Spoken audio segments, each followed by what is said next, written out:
সকালবেলা ঘুম থেকে ওঠার পর থেকে একটাই চিন্তা, কি রান্না হবে, কি খাওয়া দাওয়া হবে। আমার মতো তোমাদেরও কি এই চিন্তাটা হয়? যাই হোক, হ্যালো এভরিওয়ান, আমার একটি ছোট্ট ভিডিওতে তোমাদের সকলকে ওয়েলকাম জানাই। আজকে সারাটা দিন তোমাদের সাথে ভাগ করে নেব। সকালবেলা এটা হচ্ছে আমাদের ব্রেকফাস্ট। কি রয়েছে ব্রেকফাস্টে? লিকার চা, মুড়ি, বাদাম ভেজেছি আর শশার গাজর। আর দুপুরের জন্য একেবারেই সিম্পল রান্নাবান্না করছি, কিন্তু আমার বেশ ভালো লাগে। আলু আর উচ্ছে ভাজা করেছি আর করেছি ভেন্ডির ঝাল।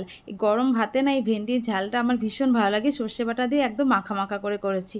আর এখানে সকালবেলায় মটর আর কাবলি চানাটা ভিজিয়ে রেখেছি, সন্ধ্যাবেলায় একটু ঘুগনি করব। প্রেসারে সিটি দিয়ে নিয়ে এবার রান্নাটা বসিয়ে দিয়েছি। গোটা গরম মশলা, তেজপাতা, ফোড়ন দিয়ে আলুটাকে ভেজে নিয়ে তারপর পেঁয়াজগুলো দিয়ে দিয়েছি। এবার এগুলোকে একটু ভালো করে ভেজে নিতে হবে। এরপর টমেটো কুচিটা দিয়ে বেটে রাখা মশলাটা দিয়ে ভালো করে কষিয়ে নিতে হবে। ঘুগনিটা রান্না করতে করতেই তন্ময় অফিস থেকে বাড়ি চলে এসেছে, আর এসেই বলছে যে পাশের সবজির দোকানটা যে আছে ওখানে পটল দেখতে পেয়েছে, তাই দেরি না করে আমরা দুজনেই ছুটছি যে পটলটা আগে নিয়ে আসি।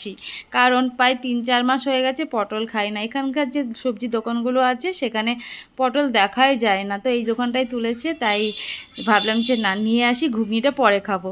এই যে নিয়ে এসেছি 1 কিলো পটল, দাম নিয়েছে 100 টাকা। তোমাদের ওখানে পটলের দাম কেমন জানি। এখন হচ্ছে খাওয়া দাওয়া করার পালা। আজ তন্ময় তৈরি করছে সমোসার চাট।